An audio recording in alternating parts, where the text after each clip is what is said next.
Umat sekalian yang terkasih dalam Yesus Kristus, kita semua punya tujuan hidup di dunia ini.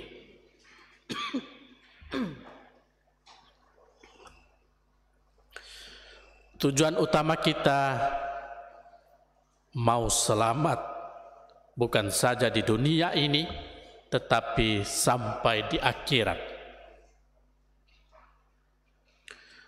Karena itu, pertanyaan penting yang kita harus tanyakan masing-masing pada diri kita sendiri, apakah syarat utama kita masuk surga? Inspirasi jawabannya kita temukan dalam Injil hari ini.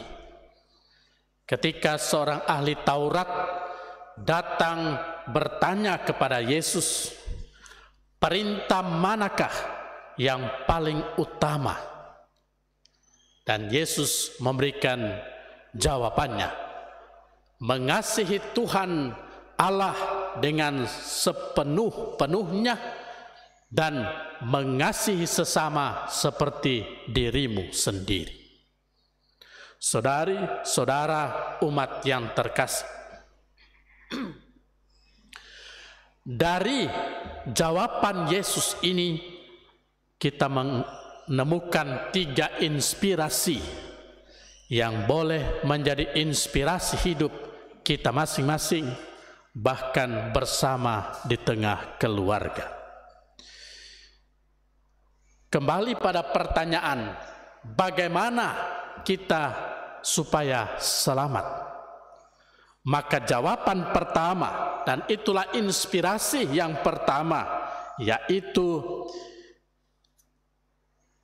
kasihilah Tuhan Allahmu dengan segenap hati, dengan segenap jiwa, dengan segenap akal budi, dan dengan segenap kekuatanmu. Apa artinya? Kalau Tuhan Yesus bilang, kasihilah Tuhan Allahmu dengan segenap hati, maka hati itu menjadi pusat kehidupan.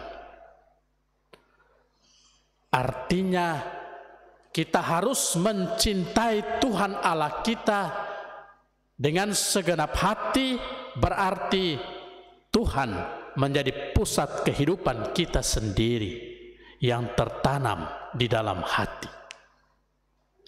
Kalau Tuhan Yesus bicara, kita harus mencintai Tuhan dengan segenap jiwa, maka jiwa itulah pusat dorongan kehendak. Karena itu, kalau kita mau mencintai dengan segenap jiwa, artinya segala kehendak kita itu dikendalikan dan menurut kehendak Tuhan. Seperti Yesus punya ajaran doa Bapa kami, jadilah kehendakmu, bukan kehendakku. Kalau Tuhan Yesus bicara, kita harus mencintai Tuhan dengan segenap akal budi. Akal budi itu artinya kesadaran. Akal budi itu pusat kesadaran.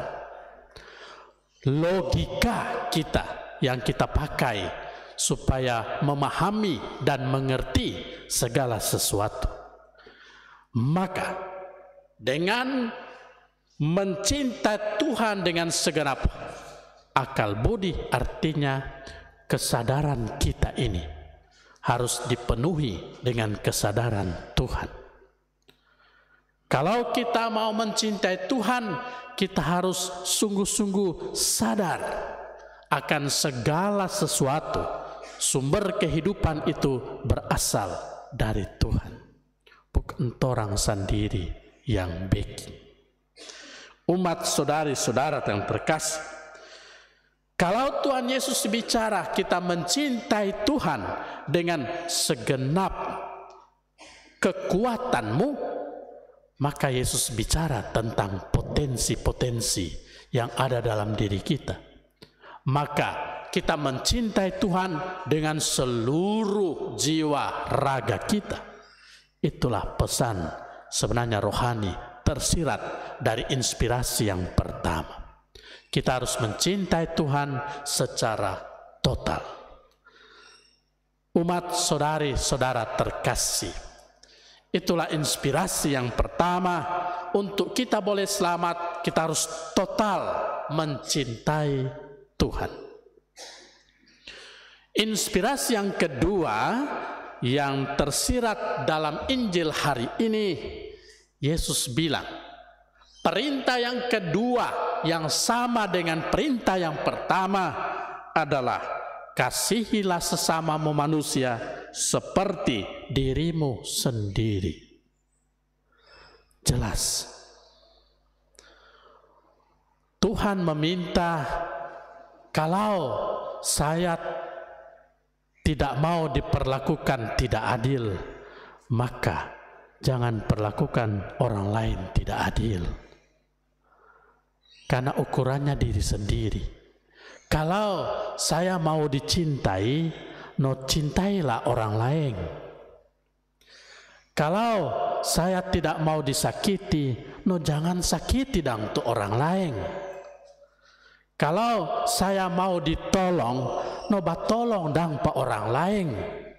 Begitu kira-kira. Sebab Yesus bilang, mencintai sesama seperti kamu cinta pada dirimu sendiri. Itulah inspirasi yang kedua. Umat saudari-saudara yang terkasih, iman tanpa perbuatan itu sia-sia. Karena itu hanya beriman kepada Tuhan ternyata tidak cukup untuk selamat. Iman mesti dinyatakan lewat kasih, perbuatan kasih kita kepada sesama. Dan karena itulah Tuhan Yesus bicara dua hal penting, mencintai Tuhan sekaligus mencintai sesama. Itulah modal pokok orang boleh masuk surga. Amin. Inspirasi yang ketiga, memang tidak cukup kalau orang menekankan saja mencintai Tuhan cukup. Tuhan bilang nyandak cukup. Juga tidak cukup kalau orang bilang boleh kok cuma mencintai sesama, nyandak perlu beriman kepada Tuhan. Yesus bilang nyandak cukup. Maka inspirasi yang ketiga, gabungan dari mencintai Tuhan dan mencintai sesama secara berimbang. Itulah orang akan selamat. Umat saudari-saudara yang terkasih, saya mau mengatakan logika berpikir. Mencintai Tuhan itu hal yang pertama. Mencintai sesama itu hal yang kedua. Dari dua hal ini, itu selalu akan muncul 4 kemungkinan yang menjadi model setiap orang menghayatinya. Model pertama, ada orang yang hanya menekankan mencintai Tuhan, so cukup kok kita pasti selamat. Konkretnya, asik kok kita so dibaptis, kita kan seorang Katolik, cukup pasti selamat. Rajin-rajinnya masuk gereja pasti selamat. Tuhan Yesus bilang nyata cukup kasihan. Itulah model pertama. Orang terlalu menekankan hidup rohani saja sudah cukup, lain-lainnya tidak penting.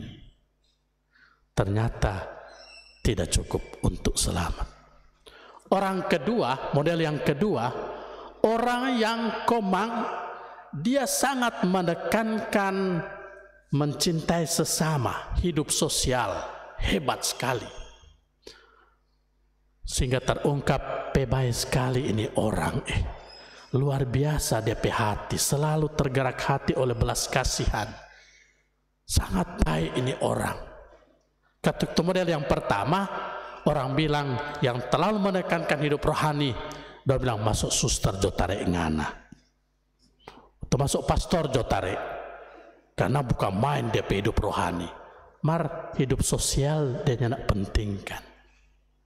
Model yang kedua, baik ini orang, bukan main. Semua orang rasa, aduh hebat no ini, sangat membantu ini orang.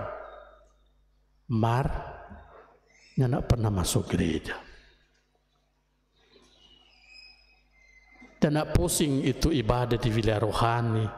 Nak pusing mau masuk gereja, nak penting for kita.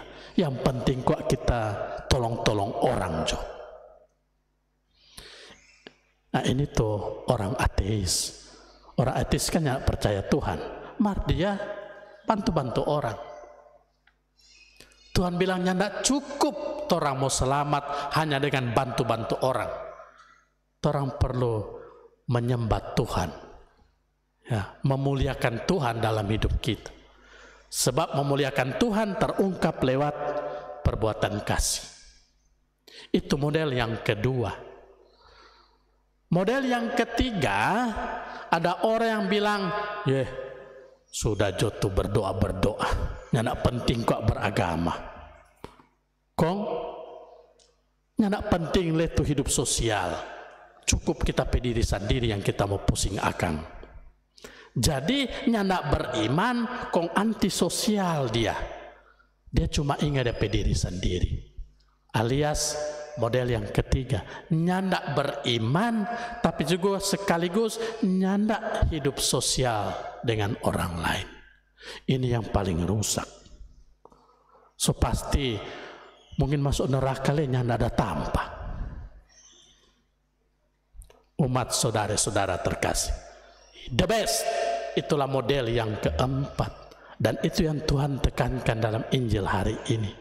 Cintailah Tuhan Allahmu dengan segenap hati, segenap budi, segenap kekuatanmu, dengan segenap jiwa, 100%. Tapi Yesus bilang juga, cintailah sesama manusia seperti dirimu sendiri, berimbang. Dan inilah yang the best. Kalau orang lakukan ini semua, so pasti orang selamat. Amin. Mari kita berjuang bersama untuk meningkatkan iman kepada Tuhan, tapi sekaligus iman itu kita buktikan lewat perbuatan kasih kepada sesama. Semoga demikian. Amin.